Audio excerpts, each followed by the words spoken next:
Hi YouTube, welcome back to my channel. Alexandra here, doing a little chatty get ready with me today. It's Thanksgiving here in Canada, tomorrow officially, but we're celebrating it today.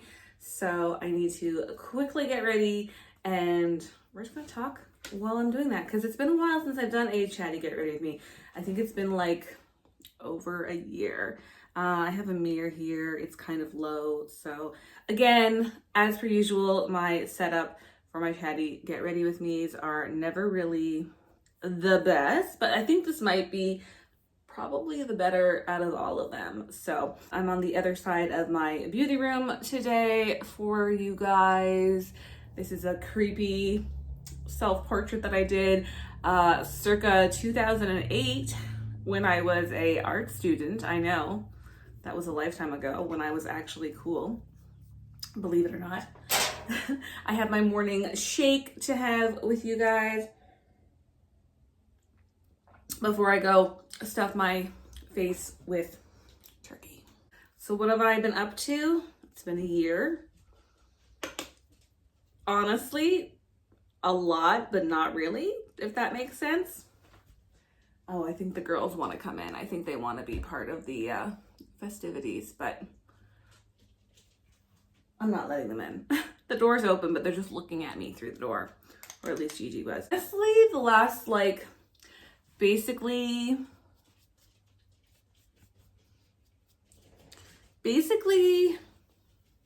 September till August, I worked like a raging lunatic. I was on swing schedule and I was trying to balance a couple of different clients that I had. I work in home care now, back in home care. I've been in home care for a while. And it was bananas. There's a ton of work here and I just couldn't keep up. Like sometimes I would do like 140 hours in a 2-week stretch and I was on swing. So I wasn't getting like very much rest in between shifts. So I'm down to one client now and starting, I think it was September, I am down to one client, one set of needs, one routine, one schedule, an actual set schedule. So I work the same hours every shift essentially. And I am on day shift. I know, I don't know how that happened, but I am so grateful that I'm on day shift. I don't know how long I'll be on it for. I could get moved to nights, but at least then if I'm only on one shift, I'm not swinging back and forth and in between. I'm fine with that. Like I don't really want to be on nights for the long term, but if I have to do it for like a while, I don't care because anything is better than doing swing. So that's been really good. I'm really grateful that I made that decision. It was really hard to do that because I really wanted to see this other person through, but it wasn't possible. It was really burning me out. And like, I didn't have any time to see Steve or do anything fun. And I was feeling a little like resentful, my own choice, not of the client, but like just, you know, it's like a stress that it's hard to explain. I just wasn't feeling fulfilled. You know, I felt like I needed to be there and I wanted to be there, but I wasn't getting any enjoyment out of my own life. So that's where we're at. So I had to just step back and kind of put my needs first. And now I have lots of free time. I'm on a perfect schedule. It's like 2 and 2, 3 and 3 or whatever. And I essentially only work 14 days out of the month. So I'm okay with that. I'm still getting my full-time hours because I do like 11 plus hour long shifts. Works for me. I like the long shifts. I don't mind the long shifts because then I get a very good balance worth of, you know, days off. So that's good. Works for me. I'm so thrilled. It was definitely the right decision to make. I was looking something up a while ago and about like decision making because I am not good at decision making. I really struggle with it. And one of the things that it said in this like list about decision making or whatever, or information, was that not every good decision will feel good to make, right? Or something like that. It was something like, just because you're making the right decision does not mean it will feel good. So that really like stuck in my mind. And that is true. So I had to make a decision for me and it was the right decision. I did get a little bit of time off in August. My family, my mom, my dad, and my brother came to visit in August. We got married. So that was super exciting. This has been a long time coming. Kind of happened maybe a little bit sooner than we anticipated, but that was like not sooner for me, maybe sooner for him. But there were some outside factors here. I just felt like we've been together a while now, and my family was coming to visit. His family was coming to visit too. And I just thought, okay, like maybe we should just do this because you don't know people's health and stuff. And this time. So everybody was going to be here. And fortunately, a couple people couldn't be here that were missed because, again, health things have come up. So that was unfortunate, really missed. But I was really grateful for the people that were able to be there. It was a very low-key wedding, exactly what I wanted. We got married at the courthouse earlier that week. And then we didn't even have a justice of the peace. I think his mother was a little bit worried, kind of like, well, who's going to marry you, like officially? But it didn't really matter because I wanted it really simple and really cheap. Had our photographer, which we kind of splurged on. That was one of the more expensive things for the wedding. And then we went down to the river. I wore my lacy secondhand dress from Poshmark. And he just wore like a jeans and a nice vest with like a white button down shirt. And it was beautiful. We had a little crash landing with my mirror here. So if things have moved, that's because it went overboard. Mom picked flowers from the garden, from local people. She asked people if she could she was going around my neighborhood and like asking them if she could like cut flowers from their gardens for my bouquet and Steve's boutonniere. And I'm like, oh my God, Mom. But I'm like, really, it's iconic. And you just have to know my mother. She's just like kind of a bougie hippie. So that's what she did. And you know what? It was stunning. And I couldn't have pictured it basically any other way. We had really nice weather. We took some really nice photos, which we're still waiting for to get back from the photographer. I wore secondhand white cowboy boots. It was a whole vibe. Dad wore his nice velvet blazer. And you know what? It was just so special. The vows I actually wrote my own vows. Steve wrote his own vows.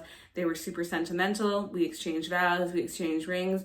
Then we went for supper at one of the local diners. And then after that, we had booked a band to play in Steve's parents' backyard. That's where we had like an open party, little reception. There's maybe like 40 people there. And one of the local like stores catered cold plates. And you know what? It was so much fun. I had so much fun. And I was so grateful that everybody's in relatively good health. And especially my dad. My dad's had a lot of health problems over the last 4 or 5 years, a lot of health problems. He's still having a lot of health problems. But anyways, he was able to be there, and that made me so grateful that he was able to be there. So I was really, really happy about that. So we did that. That was so much fun in August. I had the best time, which is what a wedding is supposed to be. And like I said, it was unfortunate a few people could not be there. But I'm, again, so grateful for the people that were able to attend. It was so special. Today, I'm just going to do like a one shadow look. That's basically all I ever do. I will also say that I feel like the trend of like smaller weddings are kind of like a thing again, as they should be. I feel like the wedding industry is just way over ballooned. Yes, you could say ballooned.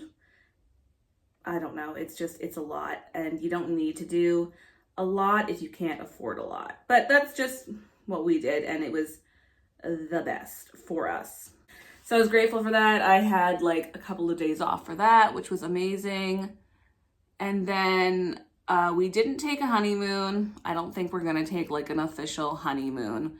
We just like can't really necessarily afford a traditional honeymoon. It's fine. I don't really care.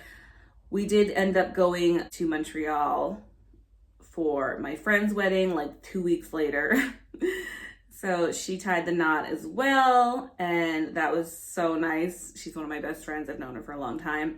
And her and Gab, Mel and Gab, congratulations.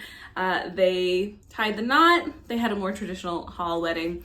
It was so much fun as well. Of course, like Montreal is where I'm from. My parents were invited, and like my other best friend obviously was there with her husband.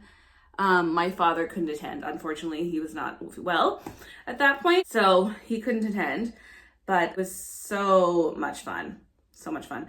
It also didn't hurt that they like had an open bar.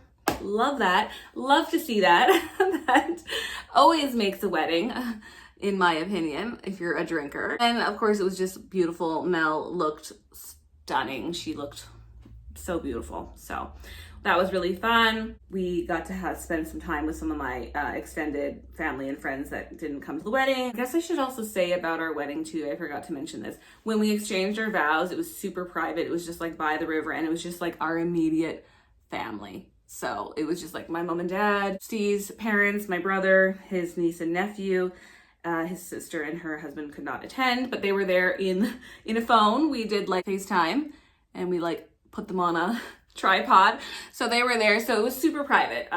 Just wanted to let you know it was a very private situation.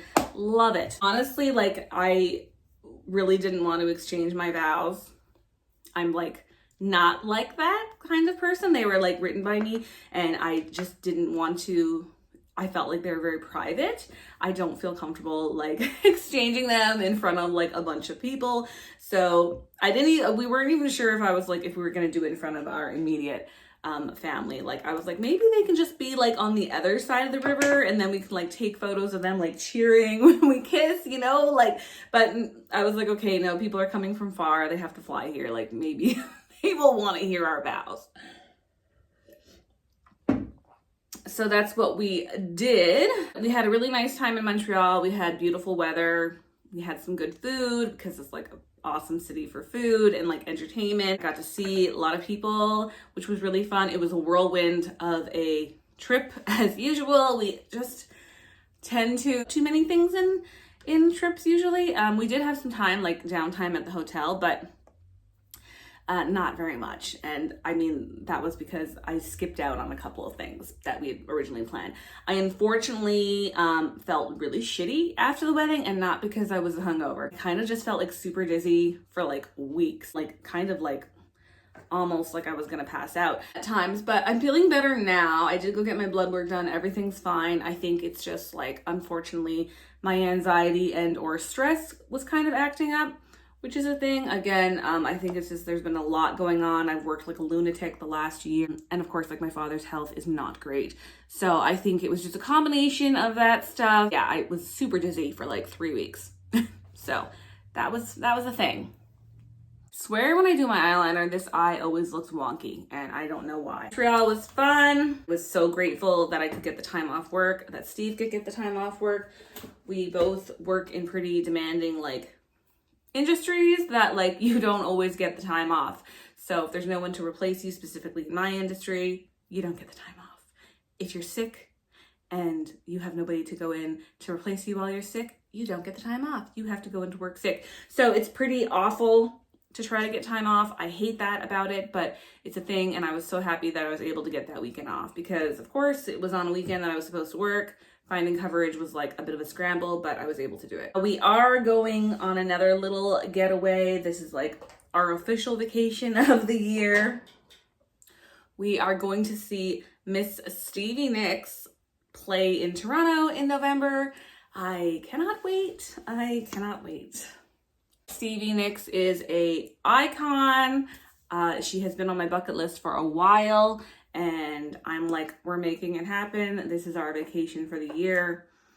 Let's do this. So we're going to Toronto for 3 nights. I'm so looking forward to spending a few nights, just me and Steve, in a nice hotel, in a nice city. We're gonna get some nice food. Where we currently live, there's not really that many options, like at all, for food here. I could like not eat out most of the time and not care, because there's nothing here that really appeals to me. So we've been saving money because we don't go out and do anything, but then we don't get to go out and do anything. So when we're in like a major city, love it, love being there. I'm with my people. I also forgot to tell you when we were in Montreal, just to add to all the chaos and fun, I got my little nose pierced, if you didn't notice. So I have a double on this side and then I have a single on this side. Love it. Super cute. The bar is super long, which is kind of annoying. I'm gonna get it changed out when we go to Toronto. And I will mention the guy that did it, he's pierced me before, but like he was so freaking rough. Like I could not feel my nostril for like 4 days and it hurt like fucking hell. And he was just like jamming. I'm like, whoa. Anyways, I don't know what was wrong with him that day, but I'm like, you need to calm down. You're like, that's not necessary. You don't need to jam it in there like that. I've never had anyone pierce me like that. So rough in my life. But anyways, that's what it was. I think I'm done anyways for piercings. And I think I'm done too with my ears.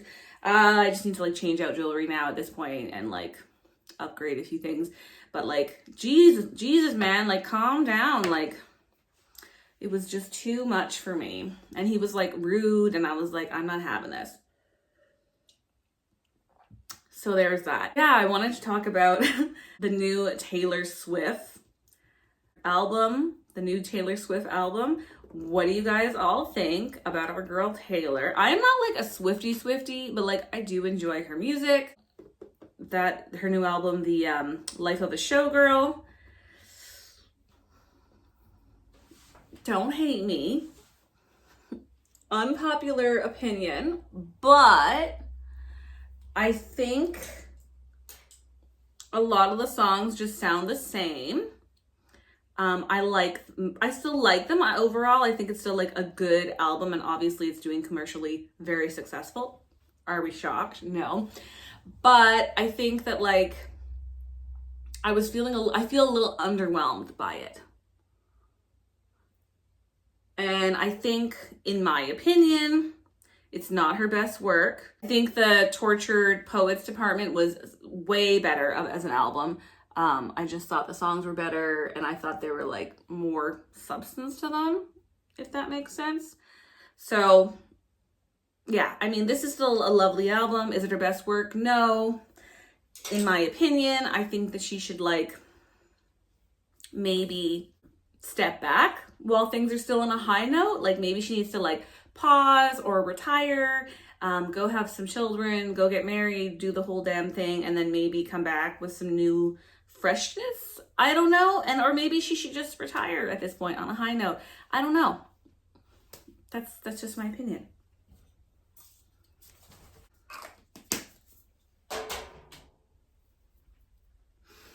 I do think that like kind of in the same vein, although real pop, is Lady Gaga's newish album.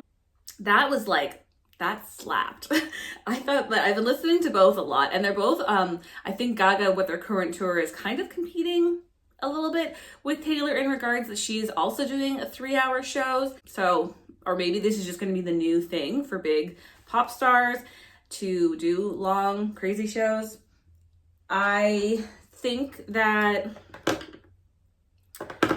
Lady Gaga had a kind of like 10-year lapse in her career too. Like she still was putting out albums like Joanna or whatever it was. And I don't even remember them because I just didn't really love them. You know, like they were okay, but I think this album is her best album since like art pop. So what do you think? I think I like every song basically on that album, whereas like the new Taylor's album, I really only love a couple. You feel me? I'm putting on some lipstick today. My Lips But Better shades. Are you guys all watching the new Love is Blind season? I think they're on season 9. Are they on season 9? I don't know. Who are we rooting for? I have watched all the episodes. I think they've released the first 9 at this point when I'm filming this video. Who are we rooting for? I'll go first. Patrick. That's a joke.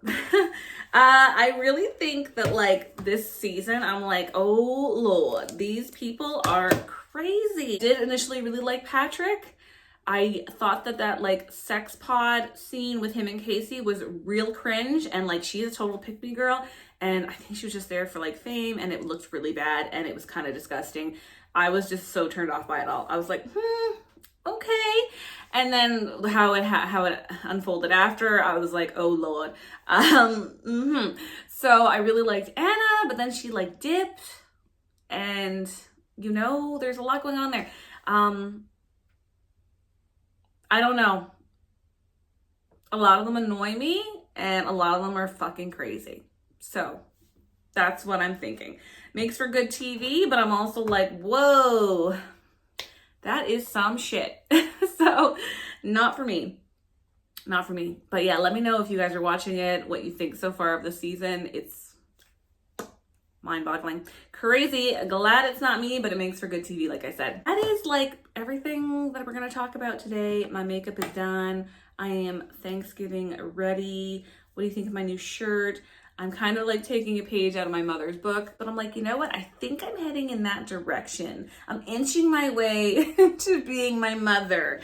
So that's a thing. It's not terrible. It's cute, right? Anyways, yeah. So I hope you guys are all doing well. Thank you so much, and I'll talk to you guys in the next one. Bye.